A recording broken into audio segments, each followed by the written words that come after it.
Hello, I'm the Resolute Cartographer, and this is the story of Senator Samuel Blackwell, the Tribune of the Appalachia Territory. This video does contain spoilers, there's a lot of source material on Senator Sam Blackwell. I'm going to show you where you can find the relevant information, and then try to wrap it all up in the end. A quick note, some of the source information is only found during specific quests, so I'm going to splice in old footage where necessary. We'll start here at the Charleston Herald, where the most controversial article published in Appalachia in the run-up to the bombs was printed. Here in the office of Queen Carter, we'll find the two tapes that she kept of the interview with Sam Blackwell. It comes in two parts, Part 1 and Part 2. We'll start with Part 1. All right, it's recording. Thank you again for reaching out to me. I can't tell you how shocked I was to find out your letter was the real deal. Of course, Miss Carter. Hope the trek wasn't too arduous. It was an experience. Not a lot of my interviews start with a bag over my head. Just glad it didn't end up being a prank, I suppose. I apologize for that. Maintaining a low profile is a requirement for us now. And why is that, Senator? Why did you leave your position so suddenly?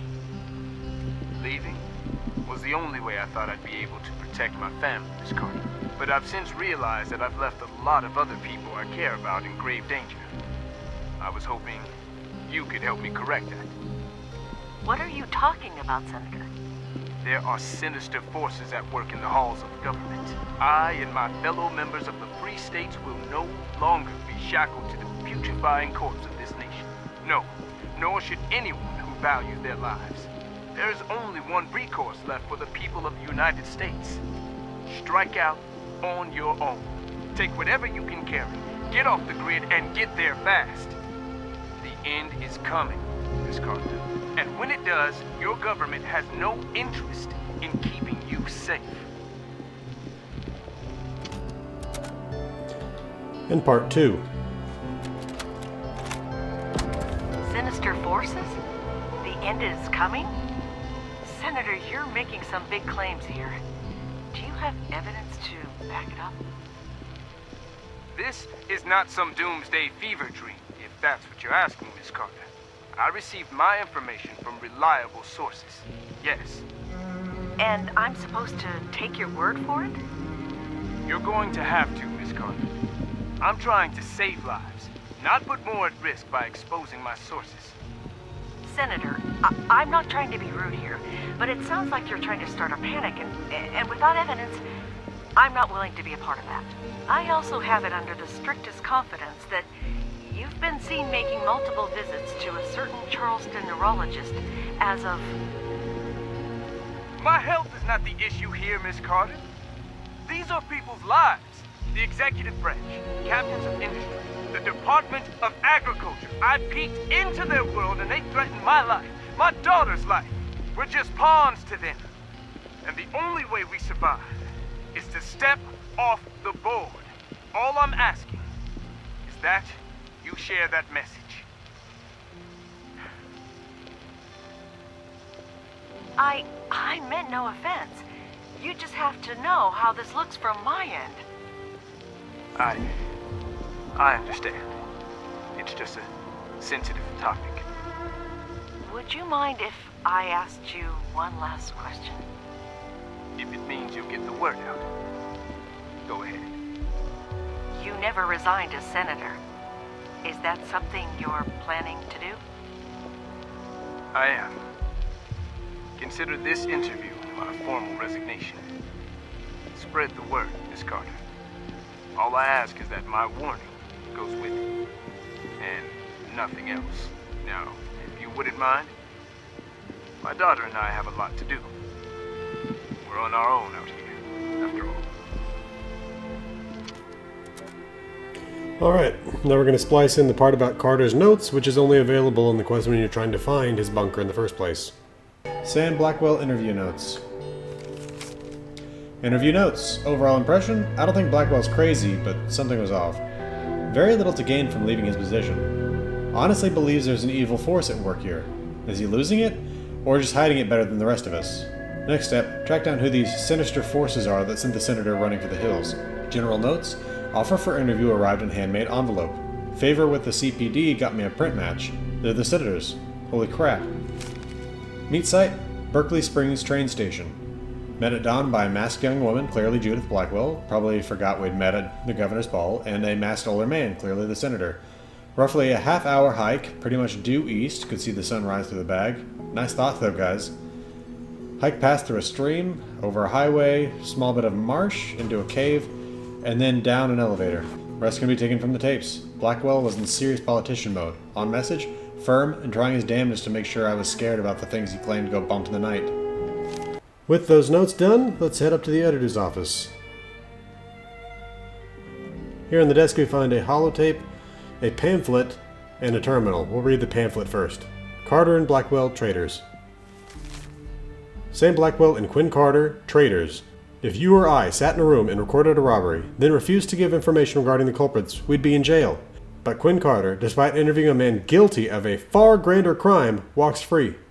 Support justice and refuse to buy any copies of the Charleston Herald until Quinn Carter is charged with conspiracy to commit treason or until she reveals the location of the traitor Sam Blackwell and all his fellow Free State secessionists, Charleston Citizens Against Corruption.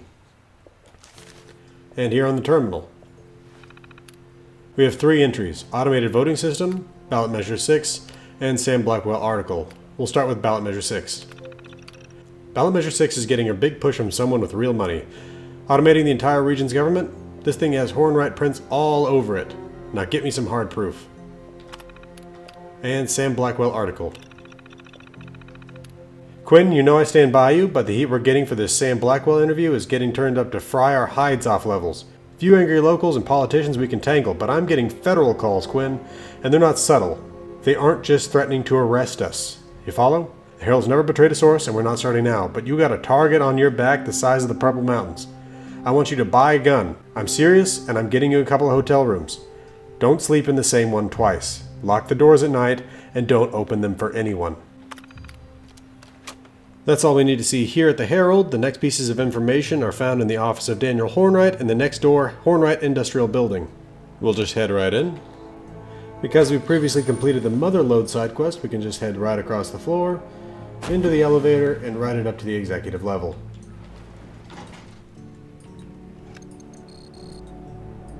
We turn right and we head on into Daniel Hornwright's office. Here on his desk he has a newspaper clipping and his private terminal.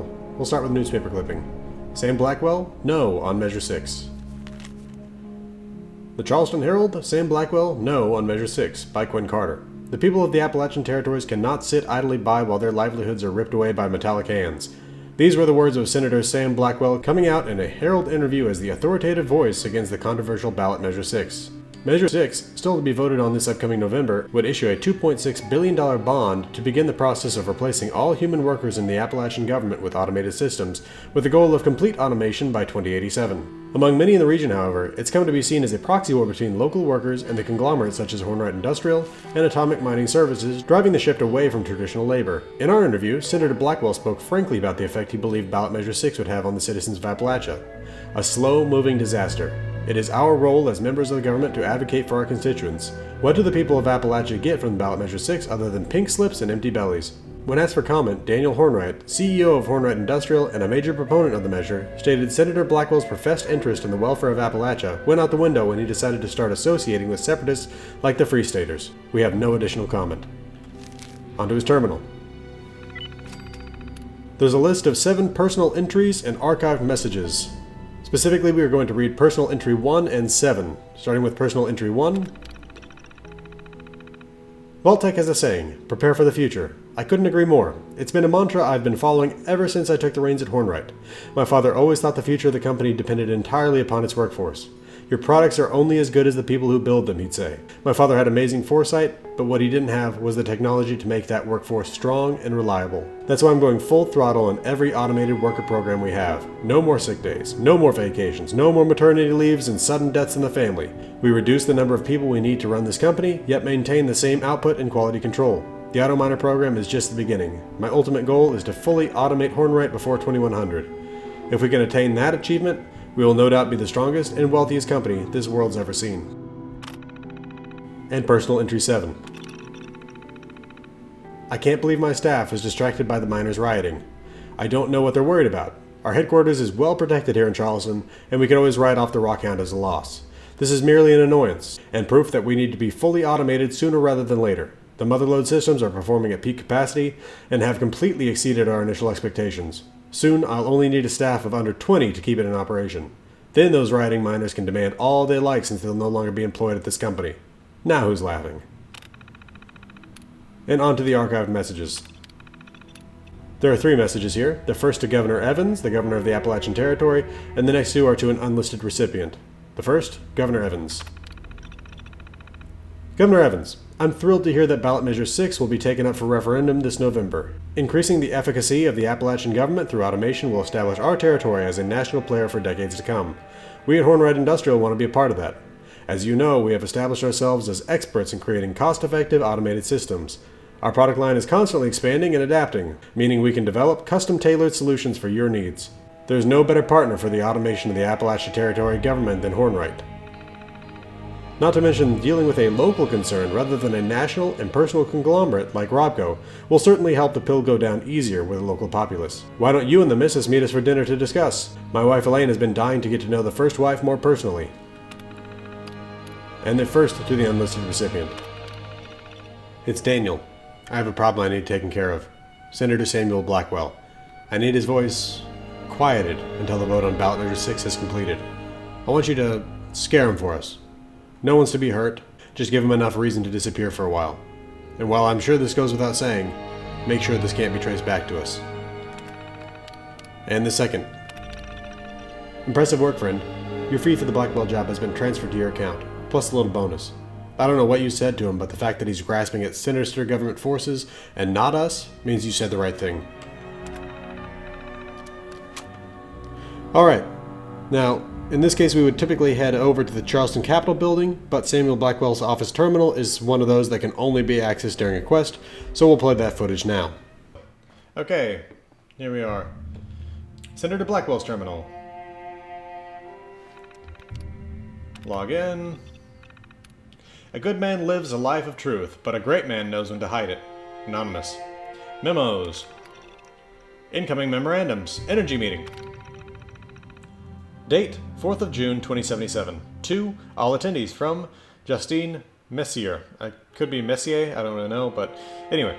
Energy Conference Committee. The committee was unable to come to an agreement as per usual. Senator McDonald walked out, also as usual, once Senator Blackwell made his case for the blue-collar flesh and blood workers. The push for automation, though desired, results in too many job casualties and needs re-evaluation for a slow rollout plan. The committee will reconvene in 1 week where a new bill may be proposed. Updated policies. Congressmen who are unable to give the committee proposals their full attention will now be fined. Continued violations of this policy will result in removal from the committee. Vault-Tec Fundraising Gala. Date, 7th of June 2077. To all VIP guests. From Yolanda Rothberg. Overview. Vault-Tec University is a wealth of scientific and technological development with students graduating and moving into the workforce at a higher percentage than any other university in the nation. In order to maintain our success in preparing for the future, we're having our summer fundraising gala so others may continue to show their ongoing support of our nation's most prestigious school. Guidelines. Please arrive promptly at 7 p.m. This is a formal event. Dress code will be enforced at the door. Donations will be made public, so consult your conscience. As a reminder, there is really nothing as priceless as the education of our future. We look forward to seeing everyone there. Raleigh Clay release. Date 14th of June 2077. To Samuel Blackwell from Johannes Channing. As per your request, a thorough investigation has been launched into the alleged wrongful imprisonment of Raleigh Clay. We will be trying to identify proper motive, the legitimacy of the accusations, and making sure standard procedures were followed in both his arrest and imprisonment. An initial kickoff meeting will be held on 16 June for briefings and to establish teams. Personnel: Chief Inspector John Amundi. Investigator Maud Salvatore. Investigator Llewellyn Henning. Okay, appointments. July appointments. 4th of July, Independence Day dinner with Department of Transportation Commissioner. July 10th, Vault-Tec University Fundraising Gala. July 14th, job renewal speech at Thunder Mountain Power Plant. July 16th, lunch with Secretary of Defense. July 22nd, resource speech at Capitol with unions. July 28th, meeting with Senator Burke to go over automation bill proposal. Correspondence. Senator John McDougal. Personal correspondence with Senator John McDougal. Subject, Energy Conference.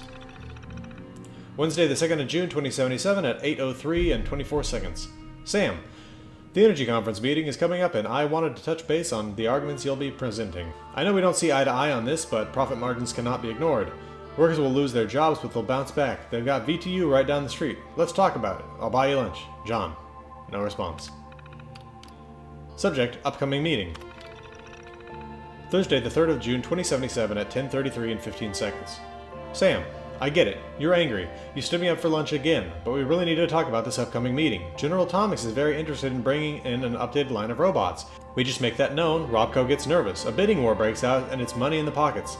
Done and done. We really need you on board to get this done. John. No response. Subject, none. Friday the 4th of June, 2077 at 1600 hours, 18 minutes and 54 seconds. You asshole, you ignore my calls, correspondence, you can't be reached, and then you pull that anti-automation bullcrap at that energy meeting? Moreland was right. You really are looking to make some enemies here. Watch your back, Blackwell. No response. Curtis Klein. Personal correspondence with Curtis Klein. Subject, canceled appointment. Thursday, the 10th of June, 2077 at 8 o'clock and 58 seconds. Senator Blackwell, I've canceled your appointment with Dr. Rancer, although he argued strongly against it. I've verified any record of the appointment has been purged from the system. Should we be worried? Obviously, I'd love to know what this is about. Maybe over lunch?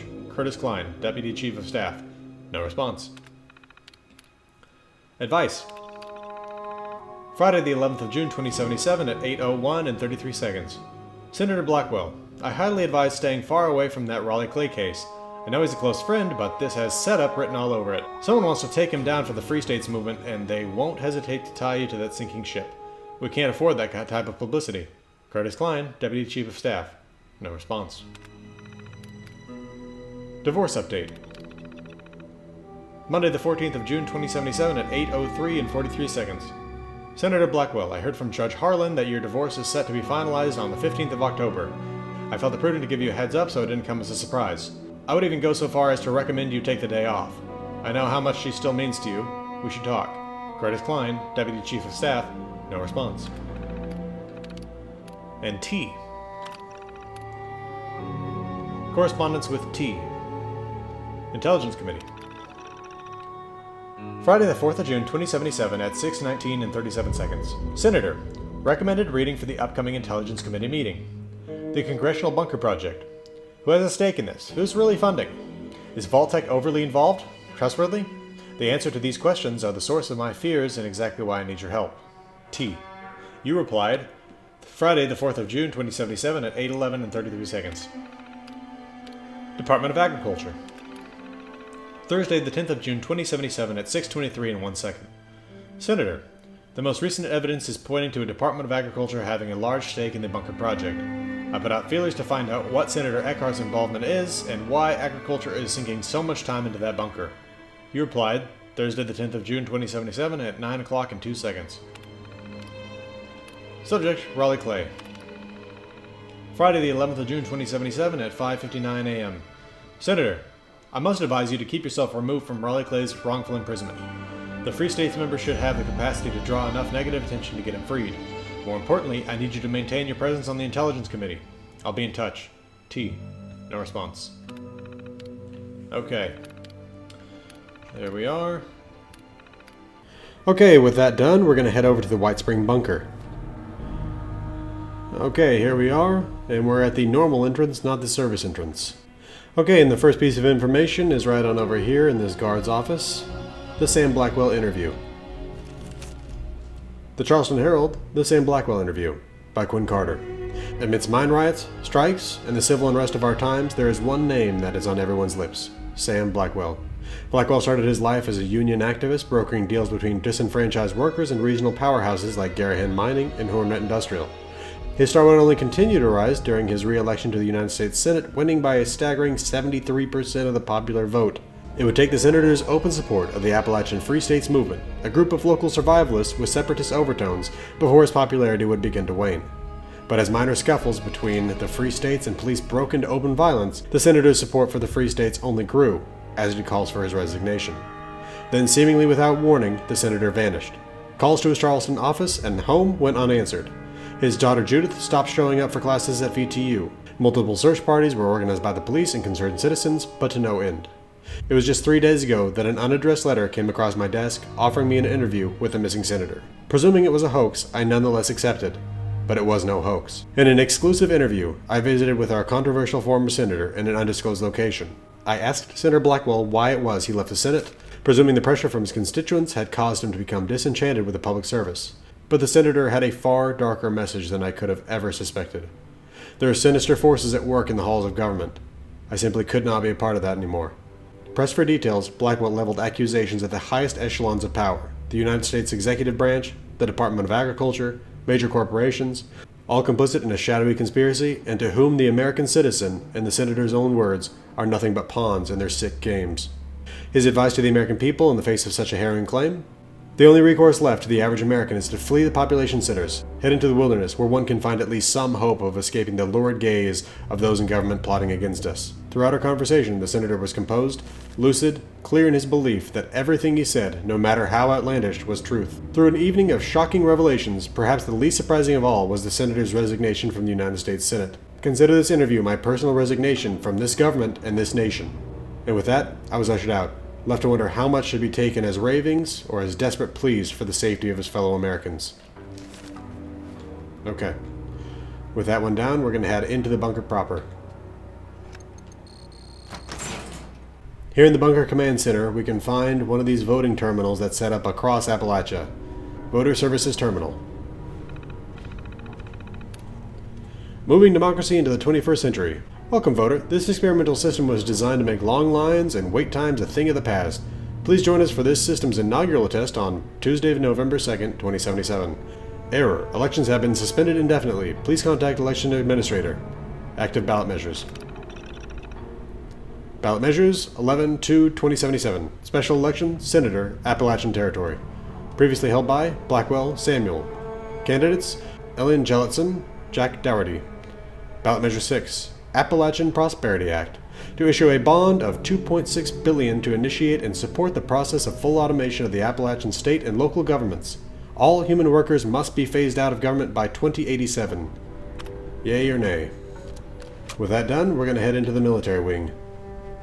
Right here at this military workstation, we're going to listen to a surveillance recording. Surveillance recording entry 6.6.1. Windspring, automated recording 6.6.1. And that's as much as we know. He ID'd our operative, killed him, and fled Harpers Ferry. Jesus. Sam Blackwell. Survived all this time out there. I'll admit I didn't think he had it in him. The senator reportedly came out of hiding to aid his allies among the free states. Suppose he thought it might finally be safe to show his face again. Well, his error is our gain. What are the plans for dealing with him? Sir, it's very unlikely he'll come up again. He managed a number of years on his own, and now that he knows we'll be looking for him, I expect he'll go to ground if he hasn't already. And it took so long for him to surface in the first place. Well, then you'd better get someone to Harpers Ferry as soon as possible. Send Gray.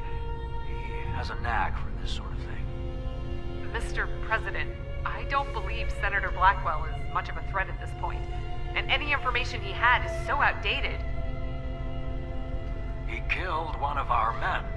He is possibly in possession of classified material. Material that could threaten our work here. I want him found.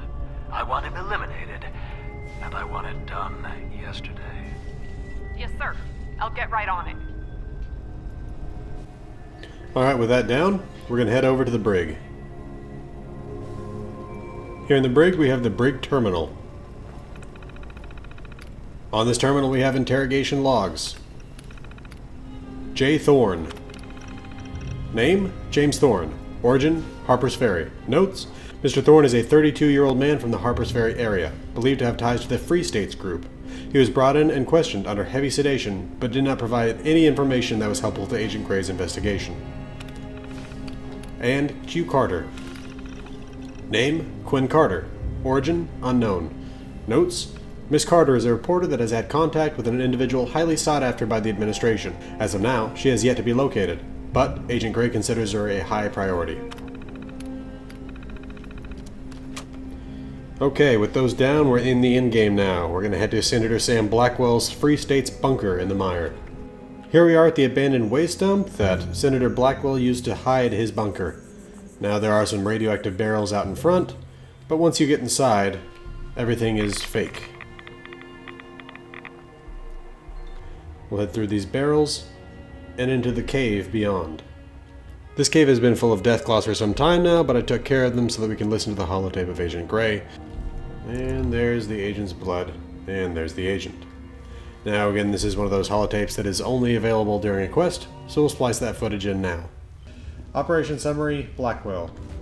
Commencing op summary, Agent Gray reporting. Blackwell won't be causing any more problems. The bypass holotape got me into the bunker as expected, though a longer range is recommended for future models. Essentially had to play the thing standing on top of the access panel to get it to work. Without the lures to distract those freaks, I might be dead instead of the Senator. Once inside, I was briefly halted by Blackwell's laser grid, but resetting the power allowed me to grant myself clearance. Recovery of the access card to our facility was less successful. I found a keypad, but was unable to decipher the code. Recommend sending in a specialist to collect it. I'm proceeding to the next target, after which I'll... Wait. What happened to the power? The lures!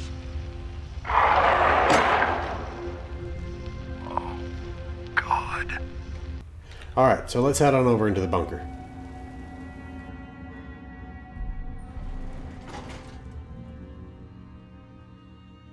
Alright, the first stop here is going to be the room of Judith Blackwell. That's Senator Blackwell's daughter. Just take a left here. Follow the corridor. Over the living room. And here's her room, along with Judy's terminal. We'll start with, what am I doing? So here I am, stuck underground with my father. Not the final year of med school plan I had in mind, but when he came to me, he was so adamant that we had to run. That someone was coming for us. Not adamant enough to show me any concrete proof, just that I had to trust him this time, which has been getting harder as he gets worse. But I could tell in his eyes that he'd made his decision, and he's not in any state to be out here on his own. So here I am, me, my father, Senator on the lam, and a pile of books that'll last us through Judgment Day. Maybe I'll get lucky and he'll come around to us heading back outside in a couple days. The next log we'll read is Mentats are key. I've been trying a couple of different meds for Dad to see what keeps him lucid. The most effective things so far are, believe it or not, Mentats. I always thought they were a party drug for beatniks and armchair philosophers, but they sharpen him right up, which we've been needing of late. He came back the other day covered in mud, claiming he saw a giant bat. That's a new one. I worked out a recipe that seems to get pretty close to the store-bought ones. More scary looking fungi in there than I'd like, but at this point it's better than the alternative. Holy Mother of God. I saw a giant bat. Holy Mother of God, I saw a giant bat, and it saw me and followed me back here. Dad was right. We're going to need to be a lot more careful out there from now on. Okay, we're done here in her room, so we're going to head back out here and back downstairs. We're now back in the entrance foyer, so we can head through the living area and check out the Senator's bedroom here to the left. Slept with a gun under his bed. And here on the wall, locked out and head fuzzy. We'll start with head fuzzy. Head getting fuzzy? Mentats. No Mentats left. 1 carrot flower. If the pantry's empty, plenty in mountains to west. 2 chunks of brain fungus. Grows in caves upstairs. 1 firecap mushroom. Check the pantry. If you're out, well, you've got a long walk back to the forest ahead of you. Distill using Judy's chemistry equipment. Take as soon as it's cooled. And locked out. Locked out again? Power probably reset overnight. Not your fault, old man. 1. Head upstairs to the security room. 2. Log into security system terminal. 3. Select reset laser grid credentials. Password slipping your mind. Take some Mentats and grab the manual reset. Password slipping your mind. Take some Mentats and grab the manual reset steps. Desk upstairs. We'll go check that out real quick. This time heading past Judy's room, into the security room, we can find that note here. But, as it's quest related, we'll have to watch a little video of it. And a security system manual reset. A note, actually. Security system manual reset. Throw circuit breaker, laundry room. Open air flue, above generator.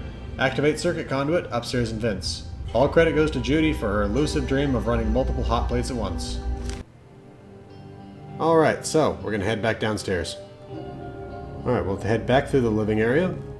This time go straight ahead, through the laser grids, and into Sam's safe room. Alright, so right here we have committee meeting notes. Along with that, right over here, we have a threat from the Defense Department. Right over here, there's typically a holotape. It's currently missing, but I have it on a different character, so we'll play it from that character. And right over here, we have a list of Department of Agricultural projects. Along with that, there's a terminal on the desk we'll take a look at, and there are specifically quest-related documents within these file cabinets that we will play a video of reading. So, let's start off with the committee meeting notes. Hearing before the Senate Committee on Nuclear Energy, November 26, 2076. Transcript continued, page 384.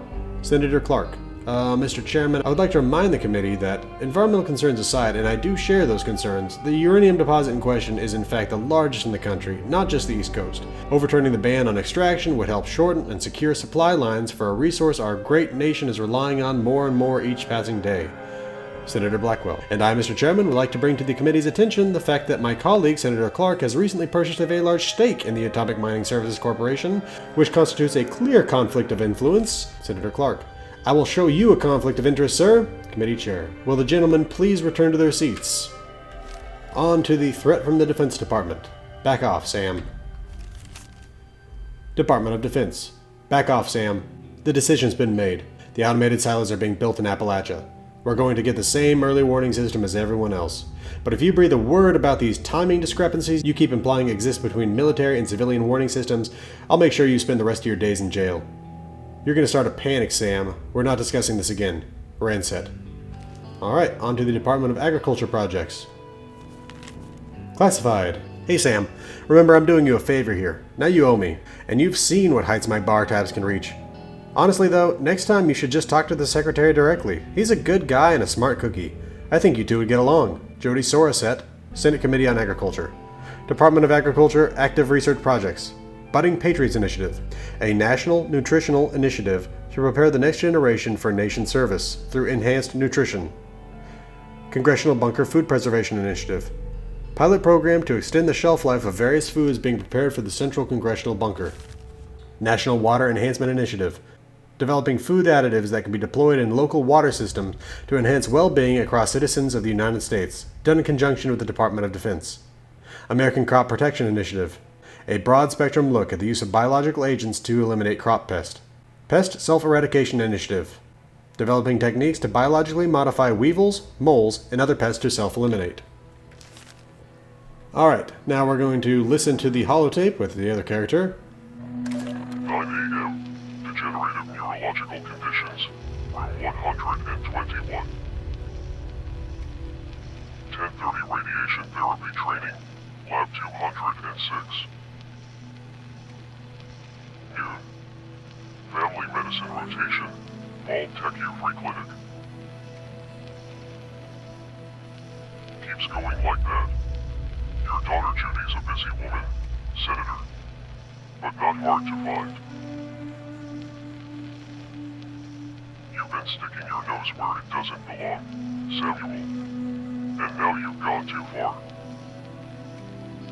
We're coming for you, and your family. This was your warning.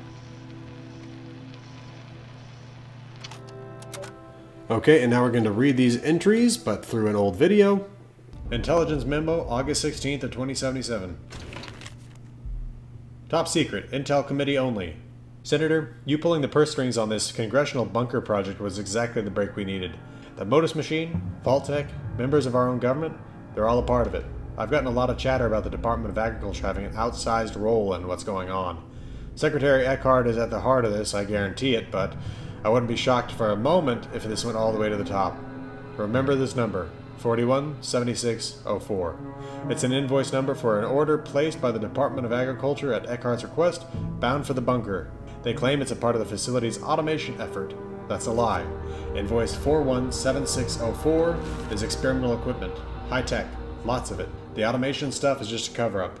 Some of this stuff is military-grade equipment, Sam. Biological warfare. Human experimentation. They're gearing up to go to war, or more likely, end one. I'm going to keep digging on my end, see where the thread goes. But you might want to make yourself scarce, Sam. No telling how these people will react if they find out we know what they're up to. T. Record of divorce? The Blackwells. Appalachian Territory, Charleston, West Virginia. Record of divorce? Case number 118T-44123. Judge, Falkland, Archibald. Petitioner, Blackwell, Emily. Respondent, Blackwell, Samuel. Date of marriage, December 18th, 2055. Divorce granted, October 15th, 2077. Please retain this document for your personal record. Alright, and now we're going to go read Sam's terminal. Judy says I should write. That recalling things and writing them down will help with my memory until she can find out what she needs to brew up some more meds. So I'm writing. When she's not taking care of her dad, she's been glued to the radio upstairs, listening to folks crying for someone to save them, wondering why no one's coming. It's almost like no one listened to that interview at all, like I told her they wouldn't. She's a good soul, which is why I imagine this has been so hard for her, because there's no place for people like that in this world anymore. Next, Judy, I'm sorry. I'm sorry, Judy.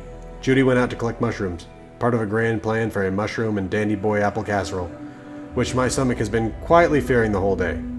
But she didn't come back. I cycled through our best foraging spots only to find her deep in conversation with two men. Two men we didn't know. Two men who could have recognized her. I waited for them to part ways. If they were agents sent to find us, they clearly weren't good ones. When I got back, I tried to keep calm. To remind her why we have to stay hidden. Remind her what telling the truth cost us. I got mad.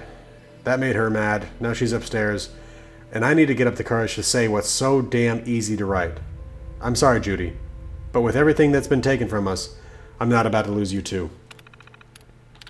Some kind of bat. I was out hunting today, and I swear some kind of bat the size of a Corvega came flying over the ridge. It perched and looked right at me. Through brush, trees, and 500 yards, it spun right towards me like I'd whipped a stone at its head. Then it howled like a banshee and started flying right at me. I haven't run that fast since high school, dodging tree branches and brush. Could hear wings flapping just behind my head. And then, darkness. Took me a good 15 seconds before I realized I'd fallen into a ditch. The bat screeched, and I could hear it clawing at the ground above me for what sounded like an eternity, before finally giving up and flying off. When I finally got back, I told Judy. She looked me up and down, covered in sweat, dirt, and bruises, and told me in that perfect Dr. Calm that there's a chance that what I saw, it might have been a side effect of my meds. She then turned, walked into the storeroom, and handed me the biggest gun we had. Just take this too. Judy's gone. Judith Blackwell, February 15th, 2084. Rest in peace. Buried her on the crest. The disease, it moved too fast. So fast. 1 minute she was fine, and the next, gone. I recognized it, this disease. At least, I think I did. An old memo, maybe? Was this what we were chasing? Had T warned me about this? I wanted to take her to the congressional bunker. They could have fixed her. I know it. They would have executed me for treason, but maybe they'd let her live. But the maps weren't in the spots I thought they were, and by the time I'd found them and built the stretcher, I just watched her die. Chatter on the radio coming from Harpers Ferry gets grimmer every day. Others out there are dying of the same thing. I can't do this on my own. About time I went for a walk. Judy loved going for walks. Don't forget this one, Sam. Been a while. Things are going well at Harpers. Everyone either doesn't know who I am or pretends they don't know. Raleigh has me working in the armory, cleaning weapons, away from people. Good friend, that one. Came back to get a dose of Addictol for a junkie that wandered in from the mountains. Figured I'd relax here for a bit. Sleep's been harder to come by recently. Having trouble remembering what Judy said I should take to help. She's a good soul, but there's no place for people like that in this world anymore. They found me. 2 days ago, I was in line for a bowl of soup at Harpers. One of the newcomers wouldn't take his eyes off me. Didn't think I noticed him watching. Thought wrong. That night, I saw him walking outside the barrier. I followed. He was making some kind of recording. I couldn't risk it. Tried to make it look like an animal attack. Messy, imprecise. Threw some pieces in the river. Yesterday morning, uproar. People terrified about the attack. Made it too believable, I guess. Last night, heard something fly over the town. Mechanical. Never saw anything. Stealth, most likely. They're looking for him. For me. As soon as I couldn't hear the sound anymore, took my pack and ran back here. Today, hung some meat in the cave. Tried to draw in some local predators. Scare off anyone who might have followed me. Still have months of food in here. Should be safe for now. Don't know what I was thinking leaving this place. Won't be making that mistake again. And now we can play a recording from Harpers Ferry, specifically a single terminal entry left by Raleigh Clay. Crime. We found a body the other day. It's so torn up we have no way of knowing who it was, and it's got the entire town in an uproar. Most are worried about some new killer creature, but a few folks think we've got a madman on the loose. Of course, Sam's also nowhere to be found, so the next question is he the victim? The man just got here after burying his daughter. It wouldn't surprise me if this was what he wanted. Eddie, Neeraj, Miranda, they all think it's him. But my gut says otherwise. And why? I guess believing Sam just left without a word is still better than him being dead. With all the relevant information in hand, it's time to consider the implications of all this combined. In the years before Samuel Blackwell became Senator Blackwell, he was a union activist, fighting for better conditions for the working man. A fight he would continue when he was elected, then re-elected, with 73% of the vote. He fought corruption by his colleagues, such as Senator Clark, who was arguing for the lifting of regulations on mining a deposit of uranium so that his large investment in atomic mining services would pay off. He sought to ensure that every American received the same early warning. He didn't want members of Congress or a military officer getting any preferential treatment over a normal citizen when it came to escaping an atomic attack. He worked to protect the jobs and livelihoods of the blue-collar workers against the mining magnates of Appalachia whenever he got the chance. Like a tribune of ancient Rome, he represented the working people and attempted to protect them from the overreaches of the ruling patrician class. Though Senator Blackwell knew automation was inevitable, and in many cases desirable, he recognized the destructive power that it had on the communities of Appalachia. He sought to slow-roll the introduction to allow people to adapt rather than be crushed and cast aside. Opposing him were business leaders like Daniel Hornwright, who weren't just looking to fill dangerous positions with robots, but to replace every employee with robots. Ballot Measure 6, the Appalachian Prosperity Act. The ballot measure to automate the Appalachian government was Hornwright's baby. He worked hard to wine and dine Governor Evans into supporting the act with the goal all the way of being a recipient of those public dollars going towards replacing the workers with robots. When Senator Blackwell steadfastly put forth his opposition to the Appalachian Prosperity Act, Hornwright couldn't have been surprised. Senator Blackwell was doing what he was famous for doing. All the efforts of Senator McDougal to court Senator Blackwell to the automation side had come to nothing. So Daniel Hornwright had to act. He started his attack on Senator Blackwell with an attack regarding his publicly known connection to the Free States movement. At the time, they were a group of survivalists with separatist lingo.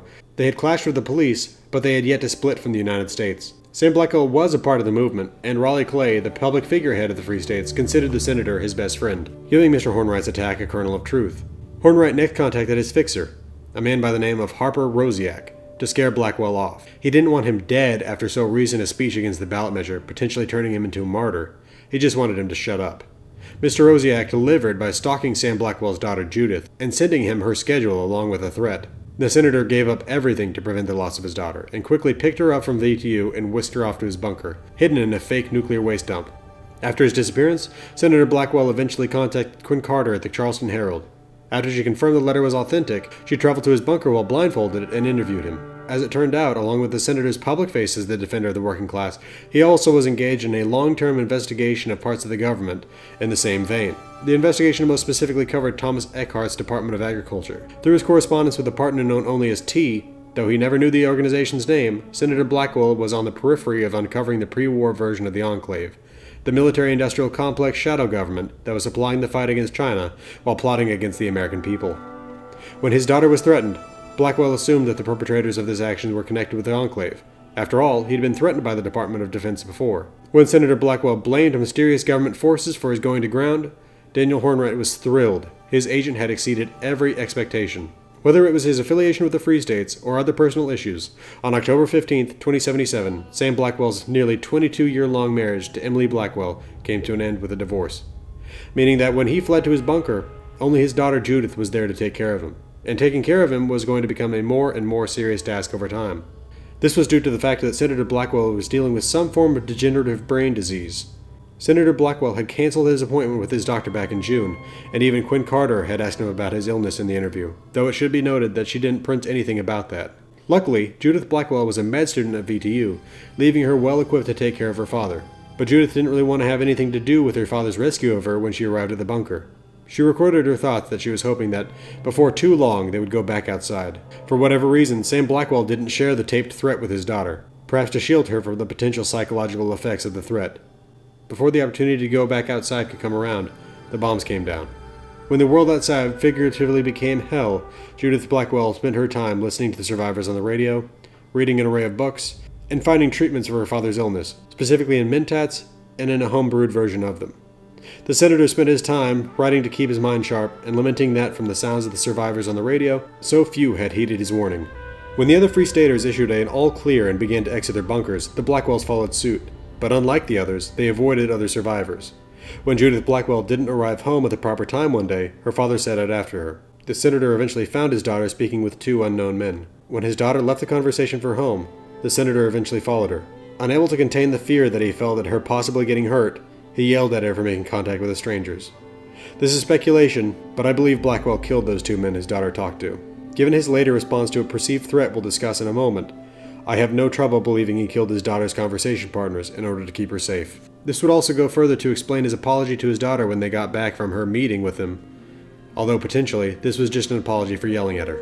As the months and then years went by, the residents of the Blackwell bunker settled into a routine. That routine would be interrupted for the senator when he potentially became the first person outside the enclave to witness a scorched beast. After his narrow escape from the great bat's grasp, Senator Blackwell told his daughter what he saw. Though she would dismiss the sighting as a hallucination at first, she too would come to witness one. In February of 2088, Judith Blackwell joined a number of people across the mire who became deathly ill. The senator was sure he had heard of the disease before in some document from T, and believed his old foes of the White Spring might have a cure. On February 15, 2084, Senator Blackwell prepared to surrender himself to the Enclave, in the hope that they would cure his daughter, knowing his own execution was likely. As he prepared to haul her across the mire, she died. He buried her on the ridge above the bunker before recording the event in his log, with the desperate hope that he not forget her. With his family dead or missing, Sam Blackwell left his bunker and headed for the Free State's outpost of Harpers Ferry. Raleigh welcomed the senator happily and gave him a job polishing weapons in the armory, away from view so he could work safely. Despite this precaution, he was spotted by an Enclave agent who managed to get a message back to the White Spring before the senator caught and gruesomely murdered him. He hid to avoid a stealth vertibot before striking back to the bunker without alerting anyone to his actions. His attempt to escape and disguise the killing as an animal attack appears successful, with Raleigh typing his worried thoughts that the animal may have killed the senator himself. But if the Free States were fooled, the Enclave was not. When Thomas Eckhart heard that the senator, that had been a constant thorn in his side when he had been the Secretary of Agriculture, had been spotted in Harpers Ferry, he ordered that he be found and killed. Agent Gray, Eckhart's right-hand man, was put on the task. Gray kidnapped a member of the Free States and interrogated him for information, only to come up with nothing. He then attempted to hunt down Quinn Carter, and though he never found her, we can assume that he found her notes leading to the entrance of the bunker, because we find his body there. When Blackwell had returned to his bunker, he had booby-trapped the entrance by leaving meat out for predators. Those predators turned out to be Deathclaws. When Gray arrived, he tapped into the bunker's power system and left out lures to draw the Deathclaws off the entrance. The assassin descended the elevator into the bunker and cycled the power to grant himself access to the safe room. Inside the senator's sanctum, Gray took Blackwell's life. He made his way back up the elevator, forgetting that he had cycled the power. When he returned to the cave, the lures were off, and Blackwell's trap was sprung. Gray was torn to shreds. Through the senator's conversations with T and investigation of the Department of Agriculture, he had unknowingly uncovered the FEV trials in Huntersville and in the West Tech building, in both the National Water Enhancement Initiative and the Congressional Bunker Food Preservation Initiative. Not to mention the bioweapons program run out of the bunker that seems to have killed his daughter, along with others in Harpers Ferry in 2084. In a way, and this is largely speculation on my part, we can thank Senator Sam Blackwell for the destruction of the Appalachian enclave within the White Spring bunker. Had Gray not died in this assassination, He would have been there to assist Eckhart against the coup. With Agent Gray by his side, Thomas Eckhart may have been able to prevent the attempted destruction of Modus that led to the AI gassing the bunker.